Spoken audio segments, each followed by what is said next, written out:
Good afternoon. On November 30th of 2021, around 1 o'clock in the afternoon, Lieutenant Tim Willis doesn't remember exactly what happened immediately upon being informed that there's a possible shooter at the Oxford High School. Doesn't really remember who he called or how he got down in the elevator, but he remembers one thing. Whoever he called, the first thing the caller said was, "It's real." Doesn't really remember the details on how he got there that day. But he did tell you that of all the first responder scenes he's ever experienced in his 20 plus years of being in law enforcement, this was the largest and most serious by far, and the second, what didn't even come close. Ed Wagrowski, who is now works for the Secret Service but was worked for the Sheriff's Office in the Computer Crimes Department, told you that he went so fast that he could barely keep his tires on the road. He told you that he will never forget the look on those kids' faces because they looked like zombies. He also told you that in that moment of crisis, he will never forget the looks on the parents' faces who were waiting desperately for their kid to get off those buses. Molly Darnell, a seasoned teacher who had years and years of training on what to do in an active shooter situation, she told you that even though she locked eyes with James Crumbley's son when he fired his SIG 9mm at her and hit her, she still couldn't believe she was shot. She told you that she didn't even put it together when she felt the warmth and burning on her arm. She didn't even trust herself to recognize a voice she'd known for over 20 years outside the door. And you heard from Chrissy Gibson Marshall, an assistant principal who had hours and hours of training on what to do in an active shooting situation. And what did she do? She ran towards the shooter. She ran towards the shooter. All the training, all the preparation, and she did the opposite of what she was trained to do and what she tells everybody else to do. Because she couldn't believe it. And even when she saw James Crumbley's son with that gun, she still couldn't believe it. But she wasn't going to leave because Tate needed her help. All four of these individuals trained for years and years and years. Law enforcement, what to do in an active shooting situation. Yet, all four of them, as experienced and trained as they were, had no idea how to accept the reality that this was happening. Which is why Lieutenant Willis remembers it's real. Ladies and gentlemen, those four people, they were adults. Those four trained, experienced people were adults.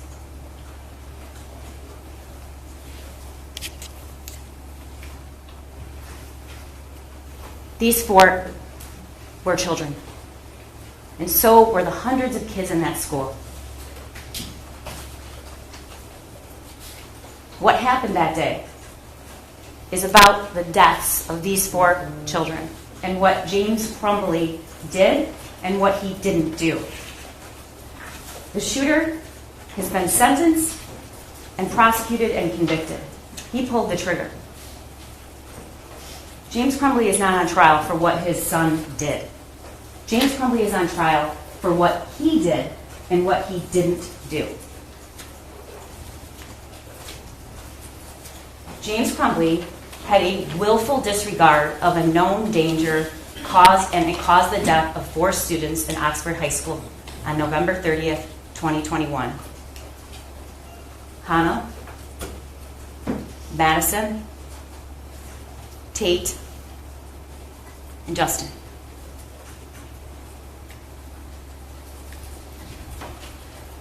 I'm going to spend a few minutes on the law, but the judge is the authority on what the law is, and she's going to instruct you what the law is. He's charged with 2 counts of involuntary manslaughter under 2 alternative theories. You don't have to find both. You don't have to agree on both. You can agree on both, but either one is the only thing necessary to return a verdict of guilty. The first is that there was gross negligence in the performance of a lawful act, and that the defendant caused death, and in doing the act that caused death, he acted in gross negligence. And then the second is his failure to perform a legal duty, and that he knew about the facts that gave rise to the duty, and he willfully neglected or refused to perform that duty, and he failed to perform it, and it grossly negligent to human life, and that the death of the victims were directly caused by defendant's failure to perform this duty. 4 counts of involuntary manslaughter for children who were killed. There can be more than one cause of death. James Crumbley doesn't get a pass because somebody else also caused the death of these 4 kids. And the judge will instruct you on that. It's not enough that he just made it possible for the deaths of Madiyson, Tate, Hana, and Justin. You must find beyond a reasonable doubt that the deaths were the natural or necessary result of his acts or failure to act. You heard the evidence about how each of those kids were killed. And as previously noted, there can be more than one cause of death. In order to find that the death of Madiyson, Tate, Hana, and Justin was caused by the defendant, you must also find beyond a reasonable doubt that his son's act of shooting someone was reasonably foreseeable. Not that he knew his son was going to kill 4 people. That is not what I have to prove. Just that it was reasonably foreseeable.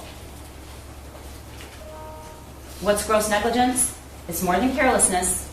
It's willfully disregarding the results to others that might follow from an act or failure to act. And in order to find that, you have to find that the defendant was grossly negligent, and you must find each of the following three things beyond a reasonable doubt. First, that he knew of the danger to another. That is, he knew there was a situation that required him to take ordinary care to avoid injuring someone else. Second, that he could have avoided injuring another by using ordinary care. And third, that the defendant failed to use ordinary care to prevent injuring another one to a reasonable person. A reasonable person. And it must be apparent that the result was likely to be serious injury. In Michigan, a parent has a legal duty to exercise reasonable care to prevent the minor child from intentionally harming others or prevent the minor child from conducting themselves in a way that creates unreasonable risk of harm to others if the parent knows that they have the ability to control their minor child and knows of the necessity and opportunity for exercising such control. Even before we had safe storage, there was always a legal duty that existed. That newly passed law has no bearing on your legal duty that, as a parent, that you've always had. I said this before, there are 2 theories, 2 different ways to prove the same crime. If proven, one of these, both of them, are sufficient to establish the crime of involuntary manslaughter. And again, it's not necessary that you all agree on which theory has been proven, as long as you agree that the prosecutors proved at least one of those theories beyond a reasonable doubt.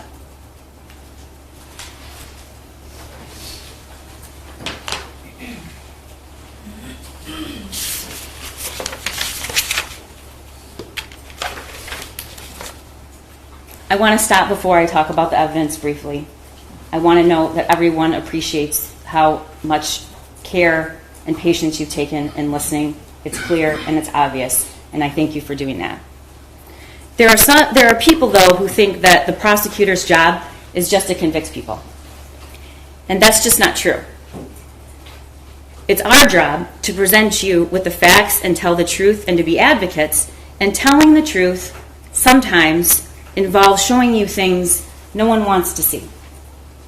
Sometimes our job requires to produce evidence and testimony and pictures and images that we don't want to show you and no one wants to see them. But that's our job. That's my job. And it's not our job to sanitize, even though that would be easier. It's my job, and it's Mr. Keith's job, to present all the evidence to you and explain why we think the defendant is guilty beyond a reasonable doubt. Mark Keith told you when this trial started that any number of tragically small efforts could have saved the lives of 4 kids. That it was foreseeable and it was preventable. And the evidence presented in the last 5 days has proven that, ladies and gentlemen. James Crumbley was presented with the easiest, most glaring opportunities to prevent the deaths of these 4 students. And he did nothing. He did nothing. He did nothing over and over and over again. And the evidence shows that. This case is not about holding James Crumbley responsible for what his son did. Again, if he knew exactly what his son was going to do, he'd be charged with murder. It's about his legal duty and his failure to perform it, or to perform it in a negligent way. You heard the testimony of Molly Darnell. She told you that the first thing she saw when she looked through the window and saw the gun being raised towards her was that there was no orange tip, which she had learned previously, she doesn't remember where, meant it's a real gun. That he aimed the gun at chest level and he locked eyes with her, and the bullet landed 6 inches from her heart.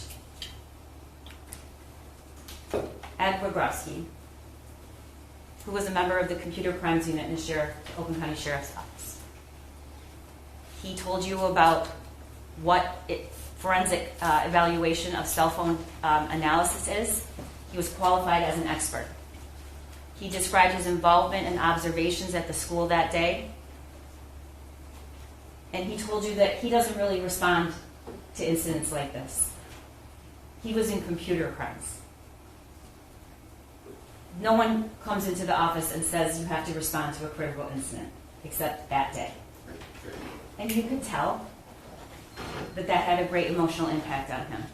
He watched hours and hours and hours of videos and images of that school that day to put together the evidence that we were able to present to you today and through the past 5 days.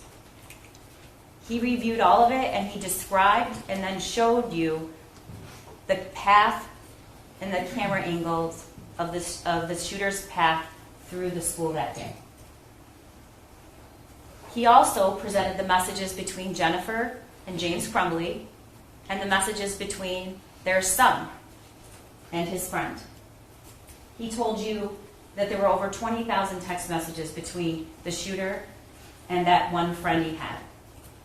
He also told you in 1 year there were only 65 text messages sent between James Crumbley and his father.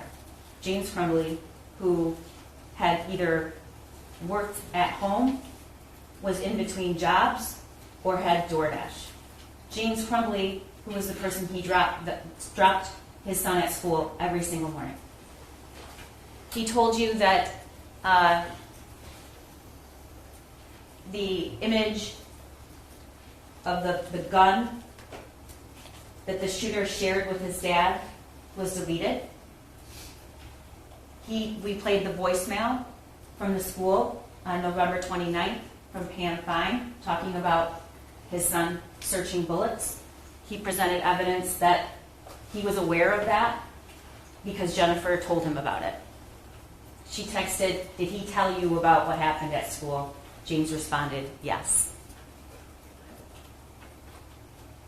He shared with you the defendant's communications on November 30th of 2021. And important to note, he was able to show you exactly the path that he took. Because of the cell phone data, some of you were probably surprised and a little concerned about how much somebody can actually know what you're doing. But it's a lot. And we know exactly where he was, what he did, who he talked to, and so we could trace his steps, which turns out to be some of the most critical evidence in this trial.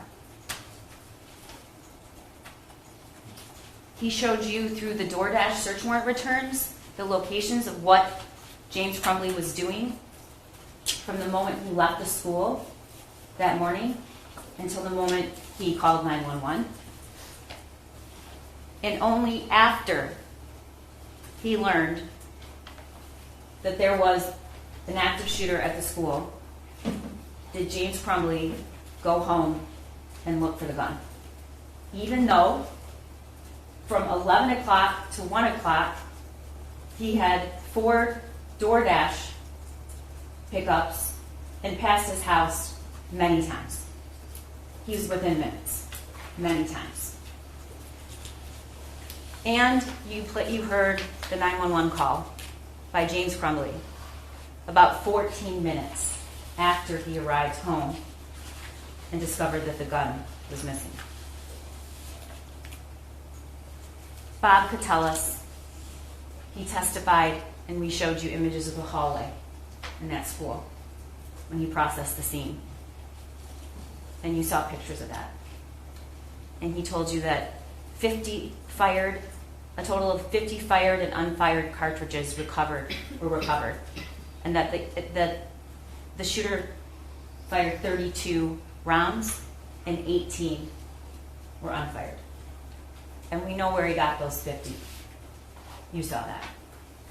It's when he pointed them out across the counter when he's with his mom standing a little bit behind her and said, 2. And you also know that James Crumbley knew that because when he was at the substation and they asked about where this gun was, who owns the gun, where's the ammo, he described it as he bought 2 boxes, referring to his son. Bob Catellis told you that those are rods placed in where bullet holes have penetrated that glass. And as you can see, and you saw other images, this was somebody who knew how to use a firearm. And Special Agent Brandon told you that's immediately what he observed. Those are shots, if landing on a human being, would kill them. Cammie Batt explained in detail what her requirement is and what she did that day, and that she knew James Crumbley because in June he came in and he bought 2 more guns, one for himself, which the evidence showed, because he told Jennifer how much did your gun cost? It was $300. And then there was another gun, which was his son's, a Derringer, and you saw the Derringer. She told you that she also sold him the 9mm on the 26th, that his son was present with him. He stated he's had his eye on that gun. She told you that they sell a locking mechanism with each gun they sell, that he was provided the trigger lock statement, and that there was a cable lock with the Sig Sauer when he bought it, and it was provided to him, and the ATF pamphlet solely in existence to just warn people, once again, the dangers of firearms with minors. And she told you that regardless of what kind of mechanism they provide, they always try to provide a tool with anyone who purchases a firearm to make it safe. Sergeant Joe Bryan testified and introduced the video the recorded statements of James in the substation. James' statements indicate he knew that his son had only one friend and that he left abruptly. He referred to the math worksheet that morning as some doodling on a paper. But that was after the shooting. Before the shooting, we know that he texted Jennifer Crumbley, WTF, when he saw it. Now he's downplaying it. It's just doodling. When asked how many rounds, he corrected Jennifer and indicated there were a box of 50 rounds that he bought his son. When asked where the gun was, James responded, it was hidden in an armoire in the case, and the bullets were hidden in a completely different spot underneath some jeans. We're going to get to that. What James didn't say that day, no mention of any lock. No mention that the school wanted them to get their son help that day, and then when they couldn't, within 48 hours. And here's something you never hear him say. You hear him say the gun was hidden. You hear him say that there was some doodling on a paper, that he was a perfect kid. But here's what he never says. He never says, I don't know how he got it. Never said that. He never says, it was hidden. I have no idea. I can't imagine how he got a hold of this gun. Never mentions that. 4 kids just died. Your son's in custody because he committed a school shooting, and not once do you say, how did he get the gun? And you know why he didn't say it? He didn't say it because he already knew. He knew his son had access to the gun. Christy Gibson Marshall, as we just talked about, heard gunshots, saw kids running in a way that wasn't normal, went towards the shooting, identified and spoke to James Crumbley's son, and you saw that video, how she just stood there. Sean Hopkins. Sean Hopkins was a counselor. He testified that the shooter was looking up bullets the day before. He was aware of that. That morning he was told he was watching violent videos. And he told you that even in a 20-minute period of time, he was concerned enough to call parents and ask them to come to school right then. He told you that he said he needed help right away. He wanted them to get him some help right away. He told you that he was very concerned about the images, but his main concern was for the safety of the shooter. He told you he didn't want him to be left alone. And he said in that meeting, he never received relevant information from mom and dad. It was short. It was a very, very small period of time for a meeting that takes place when you have to come from your work. James was at the barn at the time. Go to your son's school. They were in and out of there in a very short period of time. He testified, they said that just couldn't happen today. They had to work. Now, you've heard the testimony. You know what James Crumbley was doing as employment during that time. And defense counsel and I agree. That is a worthy endeavor, being employed regardless of how you choose to do it. But what's important to note is that DoorDash is not something that you can create your own hours. You can work when you want. It's not compulsory. You can work on the weekends. You can work anytime.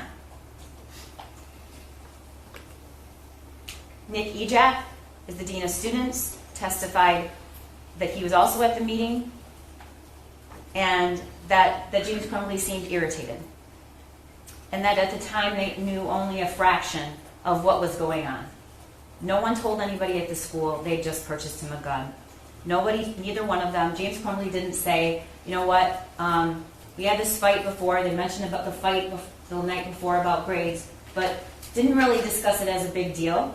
didn't really discuss the gravity of what it was like for his son, who had one social connection to the outside world, and that person abruptly left with, and that his son found out because he just stopped texting him back. And that he was obviously so concerned and upset that he communicated that to his father because his father reached out to the friend's father. He didn't say that. He didn't say that the weapon wasn't secure. He didn't say that there had been signs that something wasn't right. Now, you may not like what the two people who were employed by the school and had contact with the Crumbleys that day did. You may not like it. I don't like all of it either. But my job isn't to present to you the evidence that just looks good for my case. My job is to present evidence to you, all of it, because this is about the truth. But he doesn't get a pass because you don't think the teachers did enough. He doesn't get a pass for that. And the blame shifting is only meant to send a message, I'm not accountable here at all. Even though I bought the weapon. Even though I didn't secure it. Even though I never got help from my son. Even though I could have taken him that day. Special Agent Brandon testified where he was when he heard about the shooting, what he did when he got to the school, how he traced the gun, how he found out who owned it. He watched the surveillance. He noticed a couple things that were really concerning to him. One, it was somebody that was proficient with a firearm. He did what's called a combat load, which is unusual. The way his stance was, the shot he took that killed Tate. This wasn't somebody that wasn't experienced with a firearm. And logically, he wanted to know where this person was taught how to handle that weapon, where that minor was taught, that 15-year-old. And he discovered that. He testified that the cable lock that was seen in pictures was sold with the SIG, and it was the cable lock that was seen in the photos. And then he testified that they found that cable lock shoved in another gun box in the kitchen in a cabinet behind a door.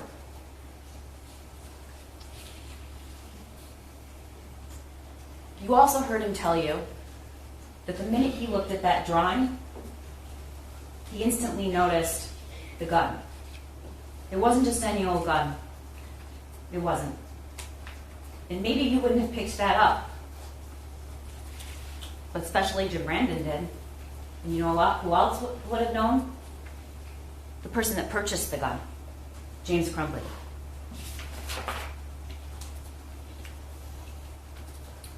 Detective Stoyak talked to you about the search. You saw pictures of the search and the house.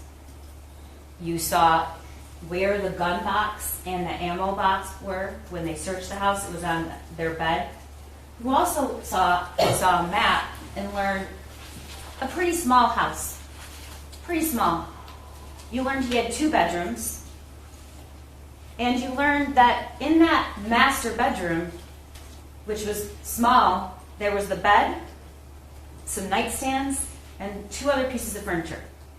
The TV stand, where he found the 2 other weapons that were in a gun safe, a locking mechanism, with the code set to 000, which is the default.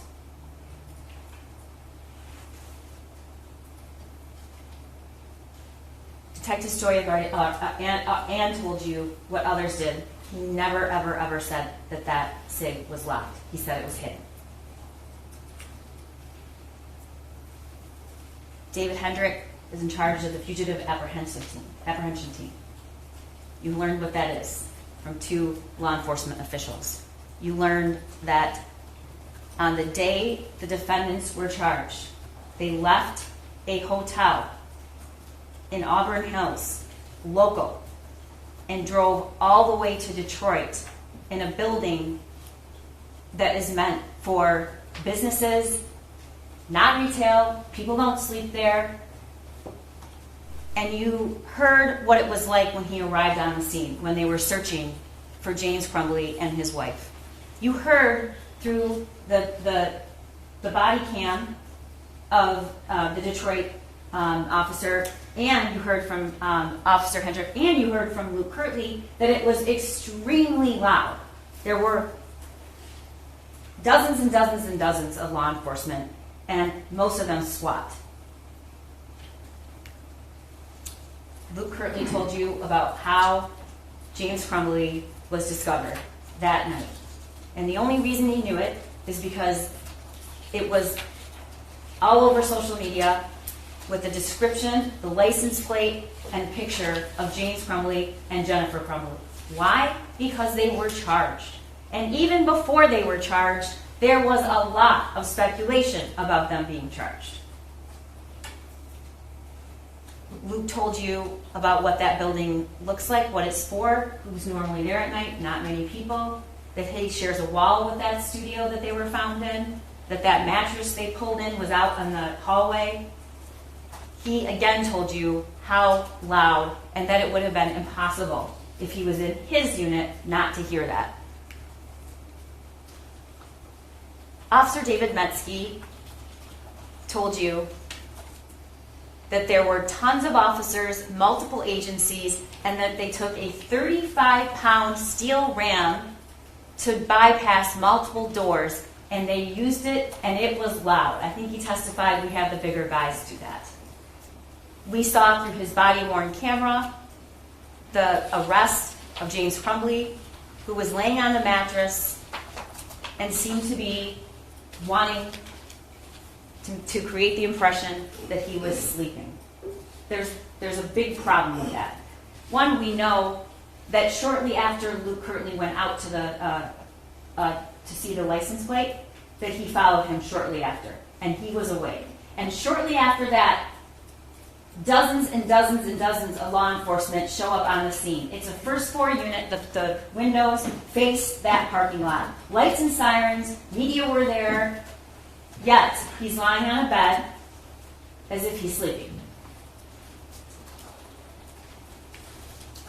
William Creer told you what they discovered. They had bought and purchased, they had purchased items with them, socks, new socks. They had clothing, they had food. There was a whiskey bottle in the trash can. There was ice. But here's the thing that was the most compelling about his testimony. The bag with the 4 phones that were turned off and $6,000 of cash was stored on the other side of the room from the backpack in a lid in a plastic bin with a lid on it. That is strong circumstantial evidence, which is used in this country every day to convict people, that was placed there in hopes that no one was going to find it.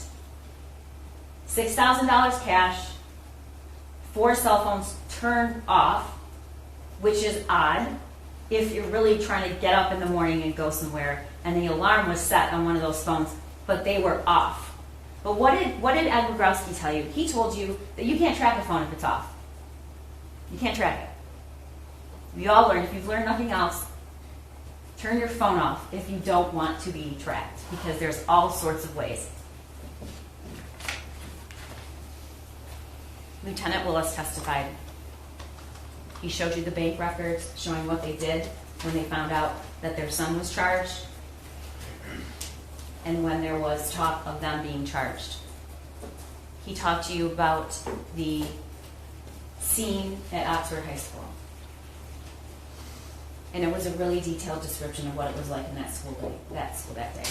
Because hundreds and hundreds of law enforcement officials went to that school, some miles away. No one asked them to. They just drove there from all different parts. And so it was Tim Willis's job to take all of those people who wanted to help and give them something to do and get the scene processed and start building a case. And answering questions, which is really what an investigation is about. way before you get to a prosecutor, because sometimes you never get to the prosecutor. Your job is to go where the evidence leads you. And there were things about this case from the very beginning that just seemed like questions that needed to be answered. And one of them was, that gun was purchased 4 days earlier by James Crumbley, who was the same person who was at the school that day. This is information they're learning immediately. They do a search warrant for the house and for phones, and they find out a lot of information. You saw the video of the shooting. There's a reason we tell the media they have to turn their cameras off. We don't want those images out there. We don't want them to be on the internet. We don't want to encourage another school shooter. And we don't take any pleasure in showing it to you. But it's our job to know the truth and look at it and not look away. He told you how each of those kids died.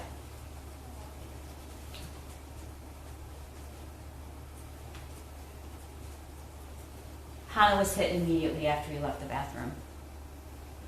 You saw the image and it was described to you. Madiyson Baldwin didn't run. She crouched down. There was a door 4 feet from her. And she put her hands over her head. And he walked right up to her and he shot her at close range in the head. Tate was shot. I talked about that shot he took as he was coming in the door. He had his headphones on. He didn't even know what was going on. And Justin Shilling was shot in the bathroom after several minutes of being in there. It wasn't immediately. Shooter went into the bathroom, stayed there. Justin knew the shooter was there. And there was another student in there as well. You saw him running, Keegan. And he ran after James Crumbley's son shot Justin Shilling, execution style.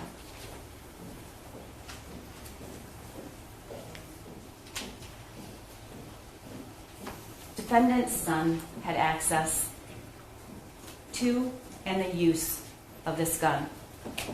It was preventable and it was foreseeable.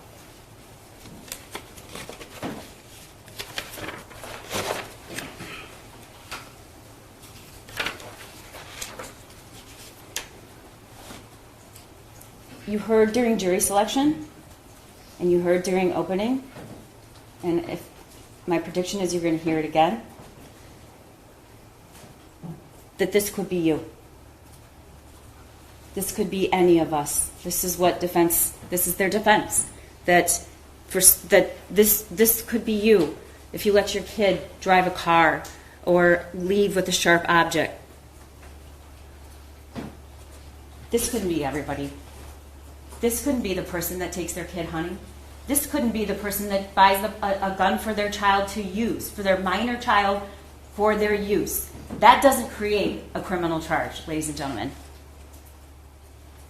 It couldn't happen simply because you purchased a firearm or simply because you let your kid drive a car.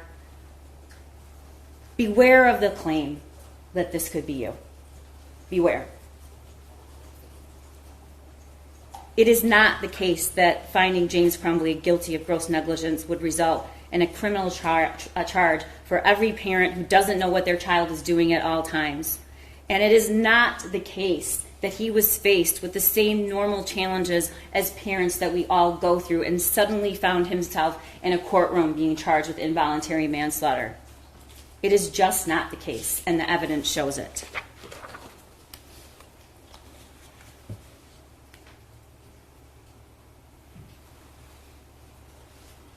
In June, the Derringer and the Caltech were purchased by James Crumbley. We know that Caltech was left out, unsecured, with ammo. Why do we know that? You saw that picture and video and the one he sent to his friend, and you saw the text that accompanied. But before we get to that, This is an image from the video that you saw. It was 12:30 at night. That is his cat, Dexter. That is the shooter's cat. That magazine is loaded, and it was shoved on a table to load it, not a proper or safe way to handle a firearm. And there is a round in the chamber, and the safety is off because red means dead, and Special Agent Brandon told you that. Even if James Crumbley was standing next to his son, that would still be an extremely dangerous way to handle a firearm. But we do know what happened, because he told his friend when he texted it to him. My dad left it out, so I thought, why not? This is precisely the reason there's a legal duty in the state of Michigan to prevent your kid from harming himself or somebody else. All I need is my 9mm pistol, which I currently am begging my dad for. This is from his journal. First off, I got my gun. It's a Sig Sauer 9mm. Second, the shooting is tomorrow. I have access to the gun and the ammo. I have access to the gun and the ammo. Then we have defendant's own statements. James Crumbley said it's a substation. James responded when asked where the gun was. It was hidden in our armoire in the case, and the bullets were hidden in a completely different spot underneath some jeans. Here's what he doesn't say. Never claims it was locked, never says it was inaccessible to his son, and again, never says or expresses any surprise on how his son got a hold of it.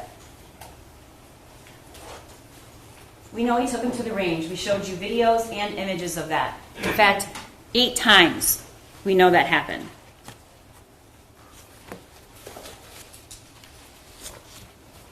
We know that throughout June, July, August, September, October, by November, when he begged his dad for the 9mm, and he actually did buy it for him, now he's at the point where he can instruct other people. It's James Crumbley's son that knows more about guns and when he takes his mom to the range. And how did he learn? James Crumbley taught him. He didn't take himself to the range with his dad. This is the shooter 2 days, 1 day after the gun was purchased for him. He's packing it up. What don't you see? The cable lock. It's not even in the case anymore. And there it is. That's the cable lock that was provided that day with the pamphlet and with the gun. Just the day before. It's already out of the case. Here's where the other 2 guns were found in that bedroom, in defendant's bedroom, in a safe.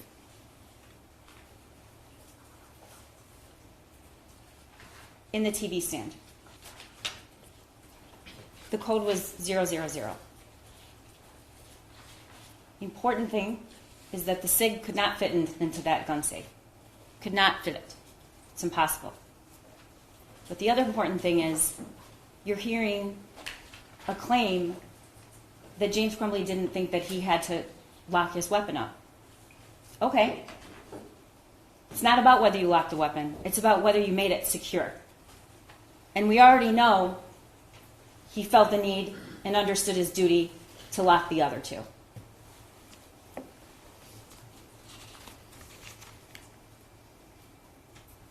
Special Agent Brandon read to you the lines if he had opened it up, if he had read it, if he had believed it,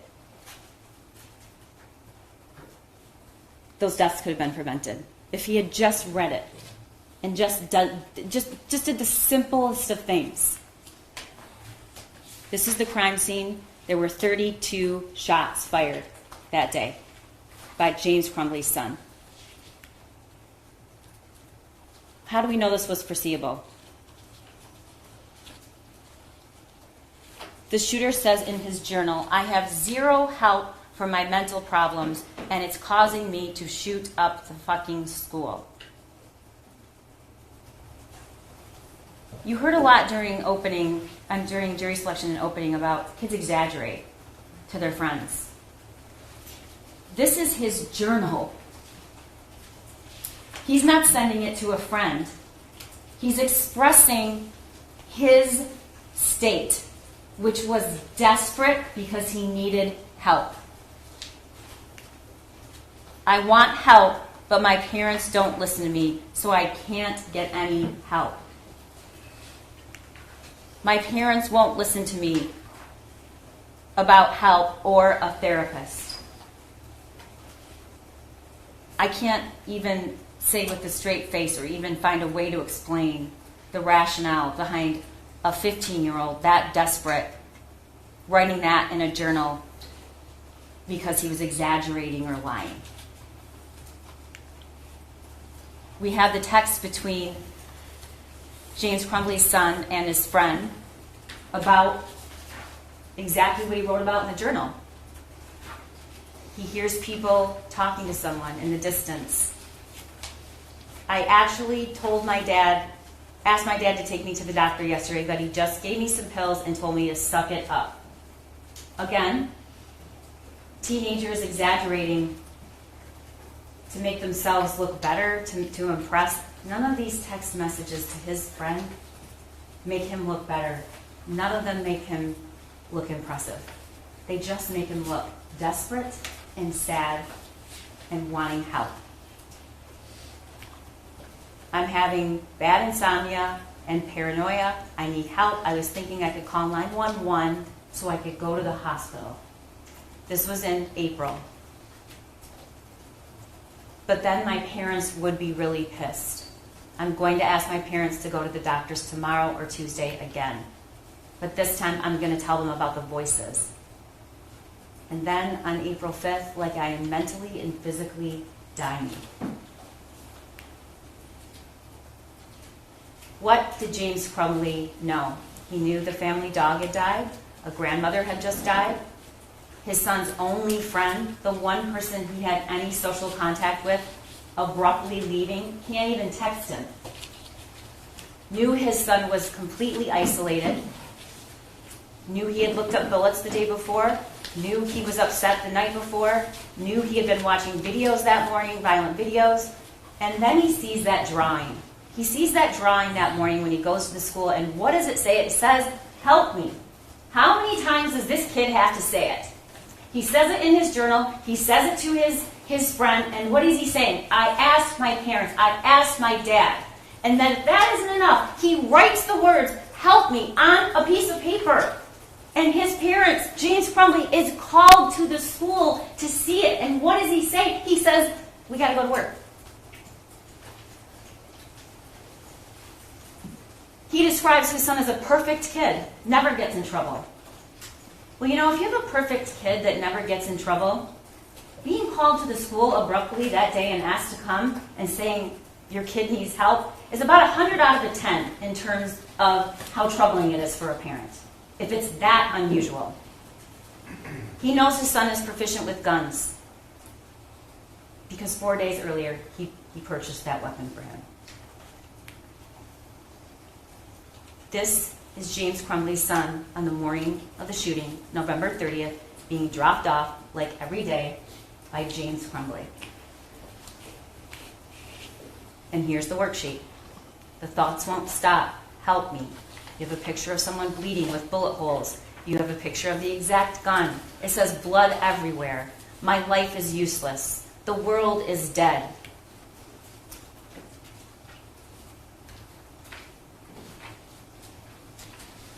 This is the worksheet James Crumbley looked at when it was texted to him. This is the worksheet he sat and looked at when he sat in that counselor's office. Those are the words he was reading when his wife said, "We can't do that today. We have to work." And he said nothing. And he leaves, with a piece of paper with the names to call. This is what he was looking at. And there's the piece of paper. It took just one tragically small measure of ordinary care to avoid 4 deaths.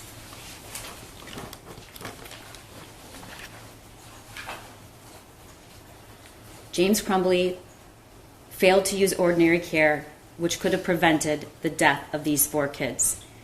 Didn't stop at home to check to see where that gun was.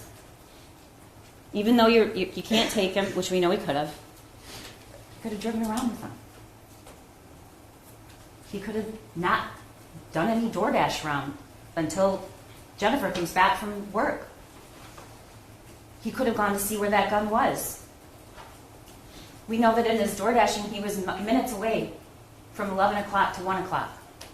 He didn't search or ask to see the backpack. Never thought then to say, hey, can I talk to you out in the hall? Or, hey, where's that gun? Didn't ask his son where that gun was. Didn't check the journal, despite acknowledging he had one. Didn't lock and secure ammunition. Didn't lock or secure the gun. Didn't take his son home. Didn't take him to get this care that a counselor's telling you he needs.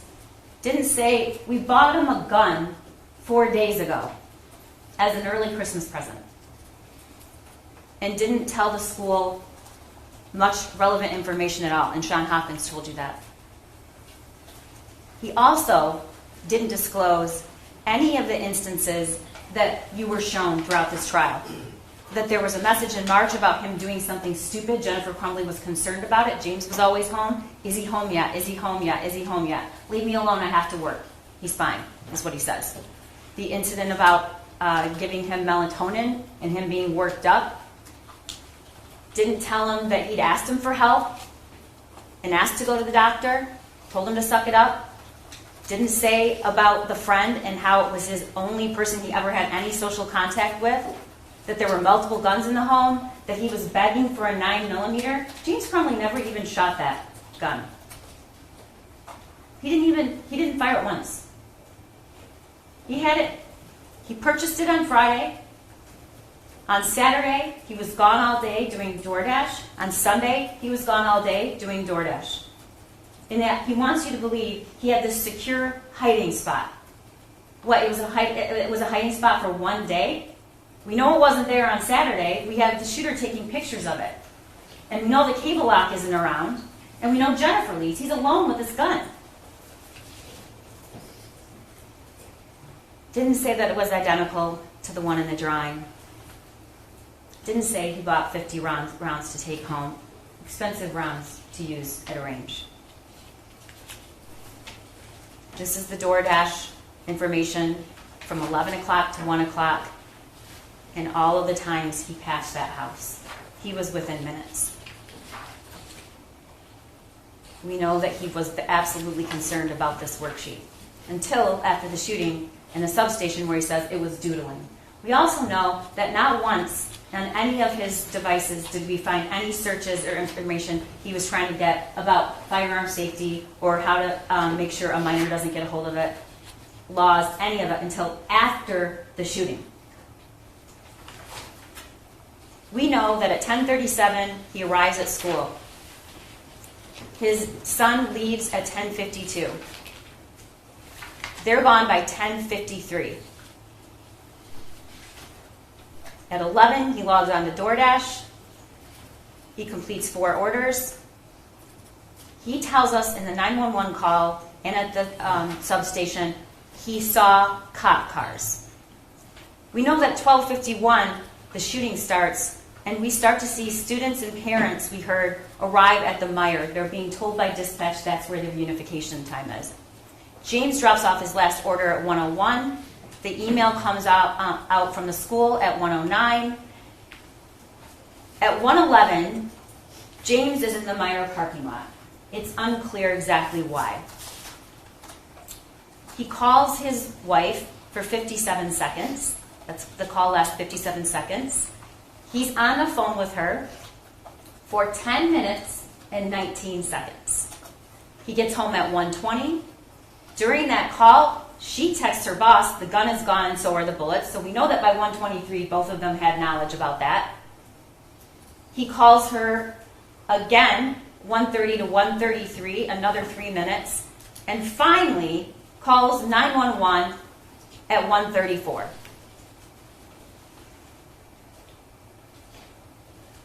There were 1,800 students in Oxford High School. There was one parent who suspected their son was the school shooter, and it was James Crumbley. You know what that's called? It's called foreseeability. That's what that's called.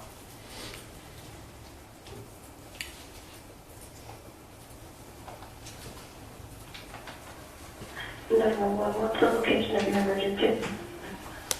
Okay, I'm not really sure. I'm at my house. There's an active shooter situation going on at the high school. My son goes to high school. I have a missing gun at my house.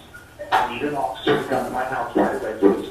Okay, I'm not going to be able to send anybody to your house right now. So they're on the active shooter situation now. I understand that. There's a million cops there. I have a missing gun, and my son is at the school, and we had to go meet with the counselor this morning because of something that he wrote on a test paper, and then I was down, and I saw a whole bunch of cops going somewhere, and I made sure that I wanted to get to the hospital since I was going to high school, and then somebody told me that there was an active shooter, and then I raced home just to find out. Okay, and I think my son took the gun. I don't know if it's him. I don't know what's going on. I'm just really freaking out. My son's name is Madiyson Baldwin. C-R-U-M-B-L-E-Y. C-R-U-M-B-L-E-Y. All right, sir, I'm going to put you on hold for just 1 second, okay? I have to talk to Dr. Come in and see if I can do anything for you, okay? I'm going to put you on hold. Thank you. Okay, then.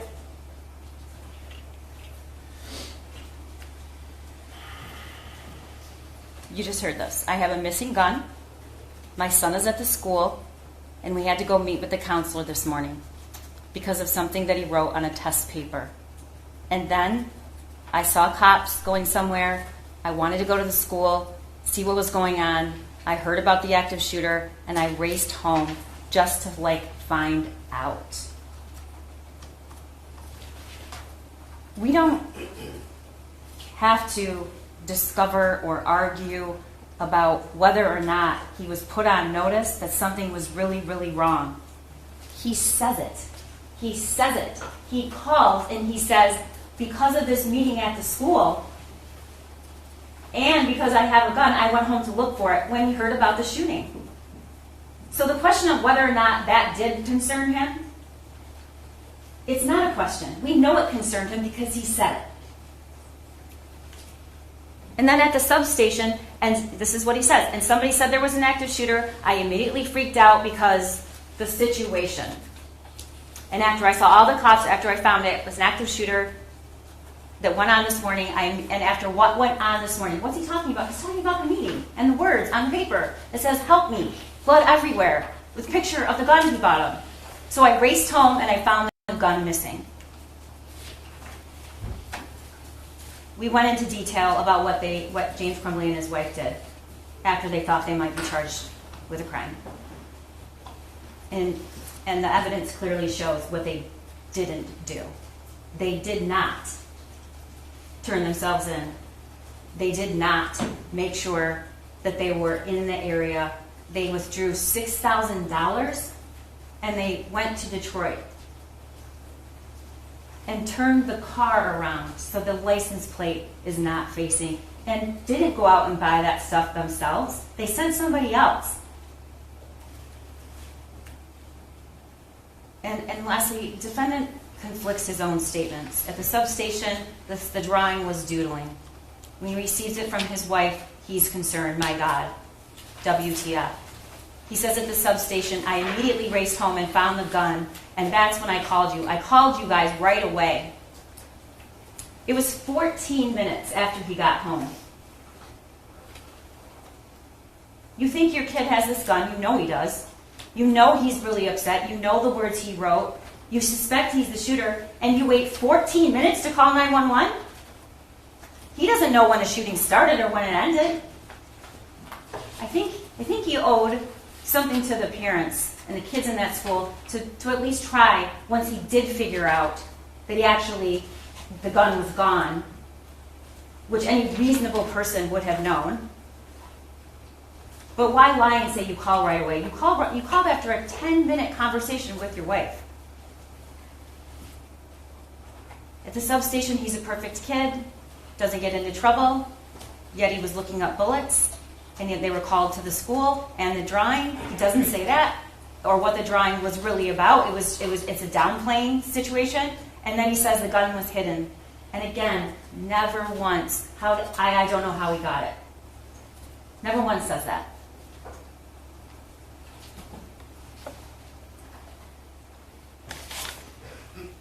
James Crumbley had concerns that day. He knew something was wrong. He said it in his own words. And we know that because of what was on the drawing, and we know that because we know what his response was when he received the drawing. He kept those concerns private that morning. But he didn't just fail to inform the school. He failed to act. James Crumbley failed his son in a tragic way. You're not going to hear me say that's not true. But he didn't just fail his son. He failed Hana. He failed Madiyson. He failed Tate. And he failed Justin. He failed to perform his legal duty to prevent these kids from being killed. And he failed their parents, too. And I ask that you find him guilty. Thank you.